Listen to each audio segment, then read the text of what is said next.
الشيطان الرجيم. بسم الله الرحمن الرحيم. الحمد لله أنزل على عبده الكتاب ولم يجعل له عوجا قيما لينذر بأسا شديدا من لدنه ويبشر المؤمنين الذين يعملون الصالحات أن لهم أجرا حسنا ماكثين فيه أبدا وينذر الذين قالوا اتخذ الله ولدا ما لهم به من علم ولا لآبائهم كبرت كلمة تخرج من أفواههم إن يقولون إلا كذبا فلعلك باخع نفسك على آثارهم إن لم يؤمنوا بهذا الحديث أسفا إنا جعلنا ما على الأرض زينة لها لنبلوهم أيهم أحسن عملا وإنا لجاعلون ما عليها صعيدا جرزا أم حسبت أن أصحاب الكهف والرقيم كانوا من آياتنا عجبا إذ أوى الفتية إلى الكهف فقالوا ربنا آتنا من لدنك رحمة وهيئ لنا من أمرنا رشدا فضربنا على آذانهم في الكهف سنين عددا ثم بعثناهم لنعلم أي الحزبين أحصى لما لبثوا أمدا نحن نقص عليك نبأهم بالحق إنهم فتية آمنوا بربهم وزدناهم هدى وربطنا على قلوبهم إذ قاموا فقالوا ربنا رب السماوات والأرض لن ندعو من دونه إلها لقد قلنا إذا شططا هؤلاء قوم اتخذوا من دونه آلهة لولا يأتون عليهم بسلطان بين فمن أظلم ممن افترى على الله كذبا وإذا اعتزلتموهم وما يعبدون إلا الله فأووا إلى الكهف ينشر لكم ربكم من رحمته ويهيئ لكم من أمركم مرفقا وترى الشمس إذا طلعت تزاور عن كهفهم ذات اليمين وإذا غربت تقرضهم ذات الشمال وهم في فجوة منه ذلك من آيات الله من يهد الله فهو المهتد ومن يضلل فلن تجد له وليا مرشدا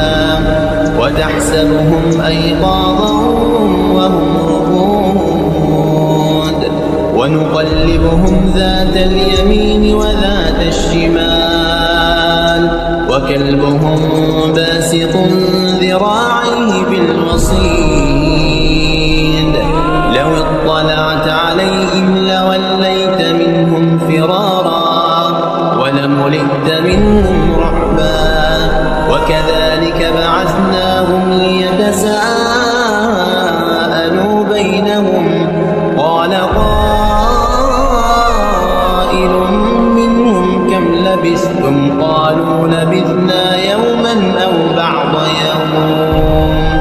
قالوا ربكم أعلم بما لبثتم فابعثوا أحدكم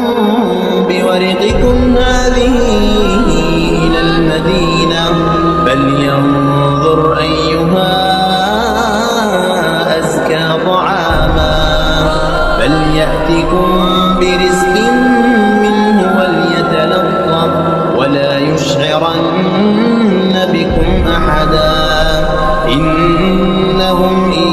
يظهروا عليكم يرجموكم أو يعيدوكم في ملتهم ولن تفلحوا إذا أبدا وكذلك أعثرنا عليهم ليعلموا أن وعد الله حق وأن الساعة لا ريب فيها إذ يتنازعون بينهم أمرهم فقالوا ابنوا عليهم بنيانا ربهم أعلم بهم قال الذين غلبوا على أمرهم لنتخذن عليهم مسجدا سيقولون ثلاثة رابعهم كلبهم ويقولون خمسة سادسهم كلبهم رجما بالغيب ويقولون سبعة وثامنهم كلبهم قل ربي أعلم بعدتهم ما يعلمهم إلا قليل فلا تمار فيهم إلا مراء ظاهرا ولا تستفت فيهم منهم أحدا ولا تقولن لشيء إني فاعل ذلك غدا إلا أن يشاء الله واذكر ربك إذا نسيت وقل عسى أن يهديني ربي لأقرب من هذا رشدا ولبثوا في كهفهم 300 سنين وازدادوا 9 قل الله أعلم بما لبثوا له غيب السماوات والأرض أبصر به وأسمع ما لهم من دونه من ولي ولا يشرك في حكمه أحدا واتل ما أوحي إليك من كتاب ربك لا مبدل لكلماته ولن تجد من دونه ملتحدا واصبر نفسك مع الذين يدعون ربهم بالغداة والعشي يريدون وجهه ولا تعد عيناك عنهم تريد زينة الحياة الدنيا ولا تطع من أغفلنا قلبه عن ذكرنا واتبع هواه وكان أمره فرطا وقل الحق من ربكم فمن شاء فليؤمن ومن شاء فليكفر إنا أعتدنا للظالمين نارا أحاط بهم سرادقها وإن يستغيثوا يغاثوا بماء كالمهل يشوي الوجوه بئس الشراب وساءت مرتفقا إن الذين آمنوا وعملوا الصالحات إنا لا نضيع أجر من أحسن عملا أولئك لهم جنات عدن تجري من تحتهم الأنهار يحلون فيها من أساور من ذهب ويلبسون ثيابا خضرا من سندس واستبرق متكئين فيها على الأرائك نعم الثواب وحسنت مرتفقا واضرب لهم مثلا الرجلين جعلنا لأحدهما جنتين من أعناب وحففناهما بنخل وجعلنا بينهما زرعا كلتا الجنتين آتت أكلها ولم تظلم منه شيئا وفجرنا وفجرنا خلالهما نهرا وكان له ثمر فقال لصاحبه وهو يحاوره أنا أكثر منك مالا وأعز نفرا ودخل جنته وهو ظالم لنفسه قال ما أظن أن تبيد هذه أبدا وما أظن الساعة قائمة ولئن رددت إلى ربي لاجدن خيرا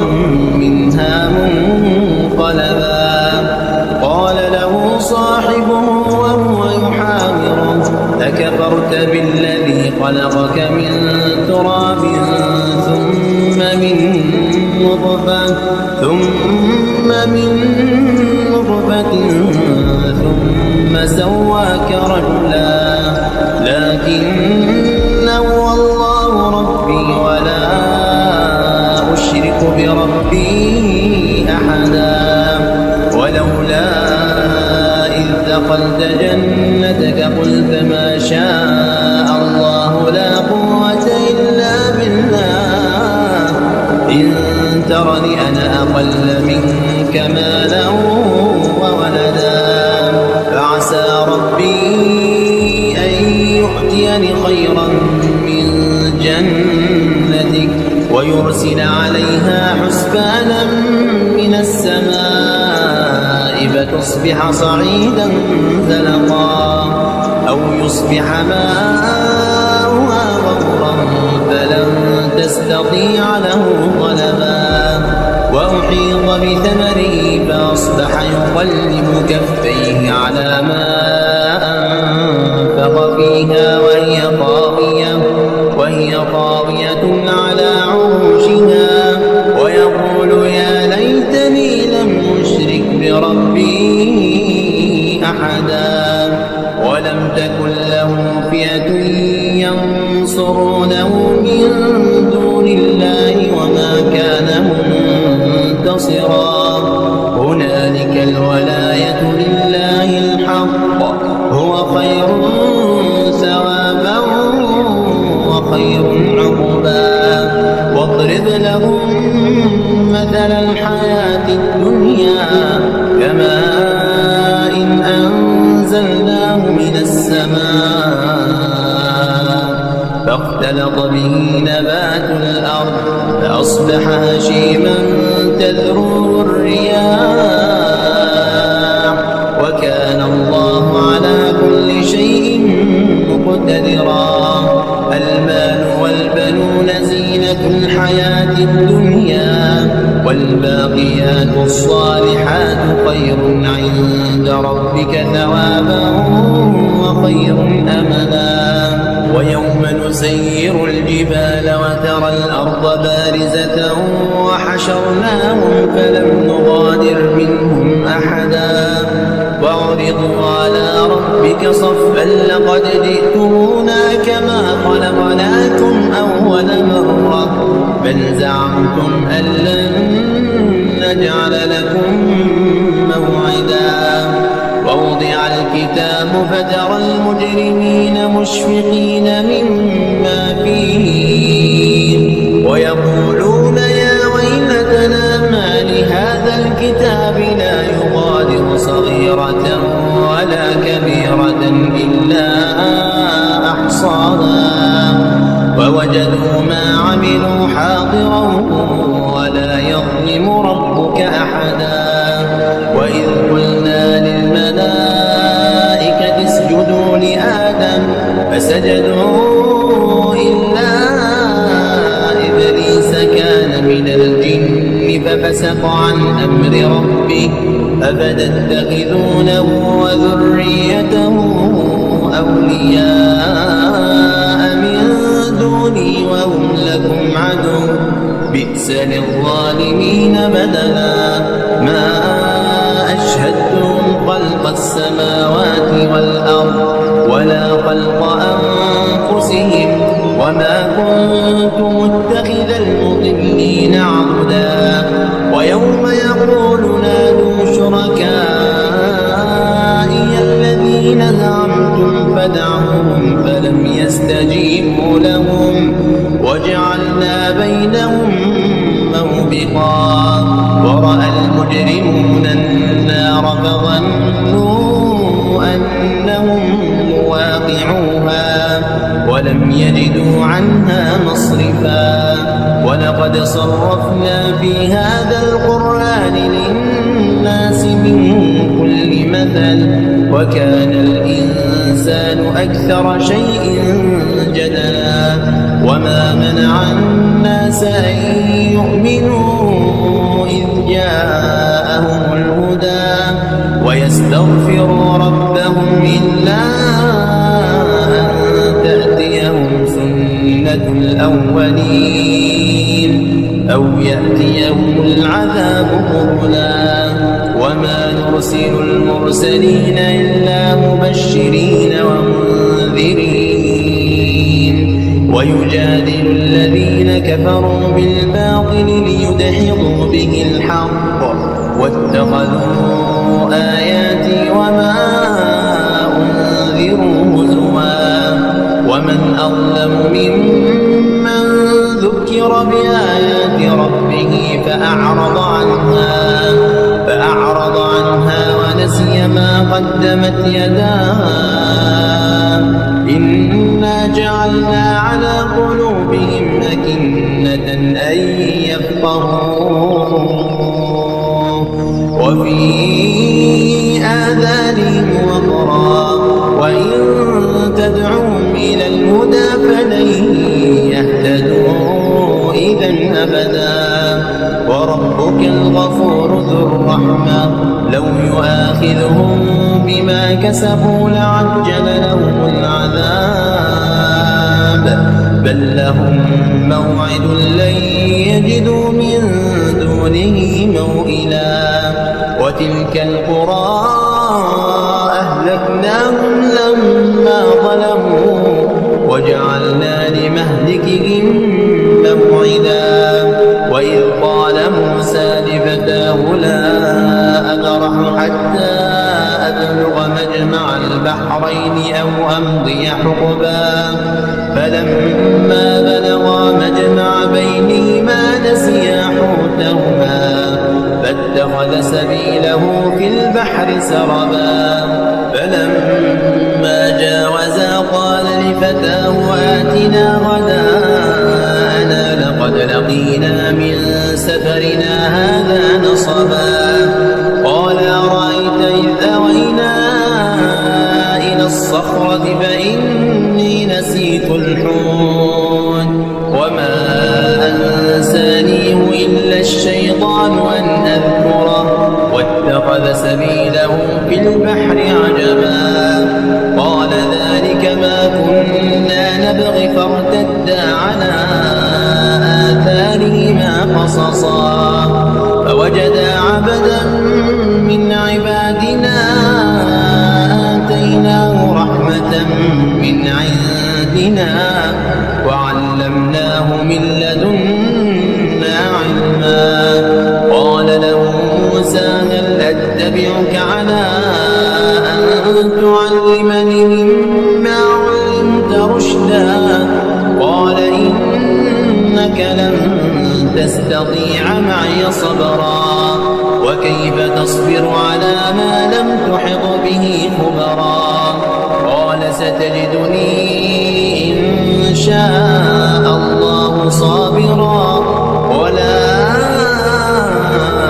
أعصي لك أمرا قال فإن اتبعتني فلا تسألني عن شيء حتى أحدث لك منه ذكرا فانطلقا حتى إذا ركبا في السفينة خرقها قال أخرقتها لتغرق أهلها لقد جئت شيئا إمرا قال ألم أقل إنك لن تستطيع معي صبرا قال لا تؤاخذني بما نسيت ولا ترهقني من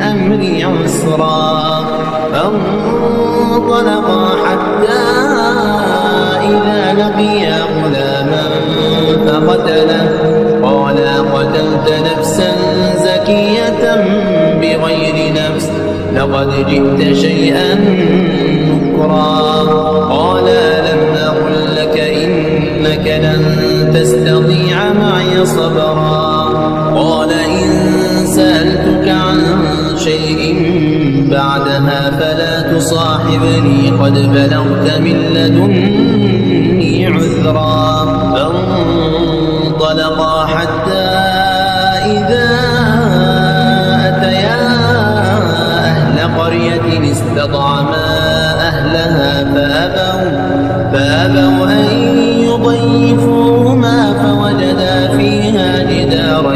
يريد أن ينقض فأقامه قال لو شئت لاتخذت عليه أجرا قال هذا فراق بيني وبينك سأنبئك بتأويل ما لم تستطع عليه صبرا أما السفينة فكانت لمساكين يعملون في البحر فأردت أن أعيبها وكان وراءهم ملك يأخذ كل سفينة غصبا وأما الغلام فكان أبواه مؤمنين فخشينا أن يرهقهما طغيانا وكفرا فأردنا أن يبدلهما ربهما خيرا منه زكاة وأقرب رحما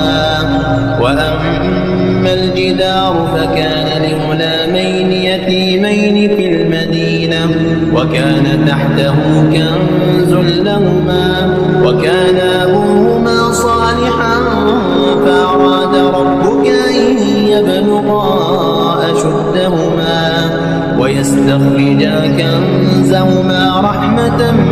من ربك وما فعلته عن أمري ذلك تأويل ما لم تسطع عليه صبرا ويسألونك عن ذي القرنين قل سأتلو عليكم منه ذكرا إنا مكنا له في الأرض وآتيناه من كل شيء سببا فأتبع سببا حتى إذا بلغ مغرب الشمس وجدها تغرب في عين حمئة ووجد عندها قوما قلنا يا ذا القرنين إما أن تعذب وإما أن تتخذ فيهم حسنا قال أما من ظلم فسوف نعذبه ثم يرد إلى ربه فيعذبه عذابا نكرا وأما من آمن وعمل صالحا فله جزاء الحسنى وسنقول له من أمرنا يسرا ثم أتبع سببا حتى إذا بلغ مطلع الشمس وجدها تطلع على قوم لم نجعل لهم من دونها سترا كذلك وقد أحطنا بما لديه خبرا ثم أتبع سببا حتى إذا بلغ بين السدين وجد من دونهما قوما لا يكادون يفقهون قولا قالوا يا ذا القرنين إن يأجوج ومأجوج مفسدون في الأرض فهل نجعل لك خرجا على أن تجعل بيننا وبينهم سدا قال ما مكني فيه ربي خير فأعينوني بقوة أجعل بينكم وبينهم ردما آتوني زبر الحديد حتى إذا ساوى بين الصدفين قال انفخوا حتى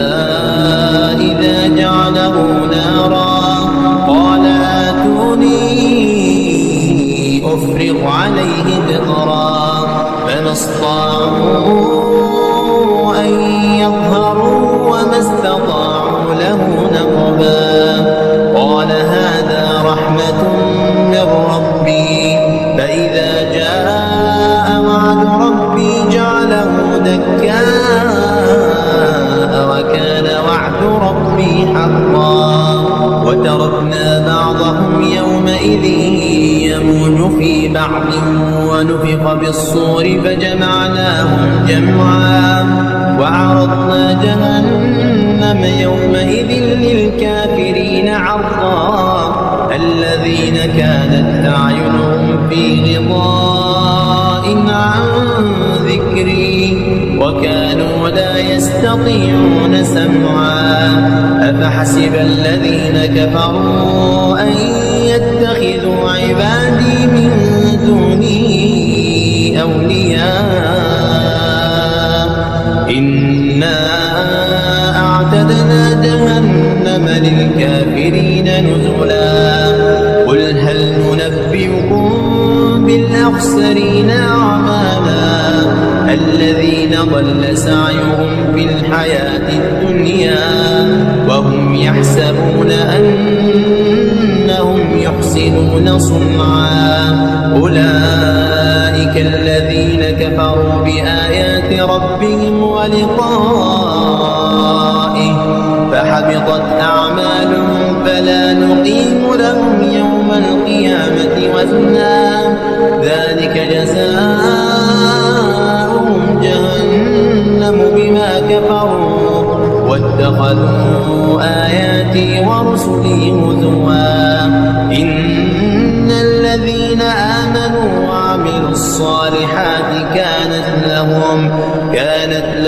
جنات الفردوس نزلا خالدين فيها لا يبغون عنها حولا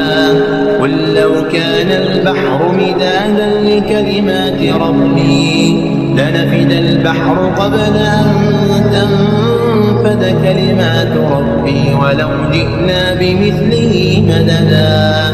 قل إنما أنا بشر مثلكم يوحى إلي أنما إلهكم إله واحد فمن كان يرجو لقاء ربه فليعمل عملا صالحا ولا يشرك بعبادة ربه أحدا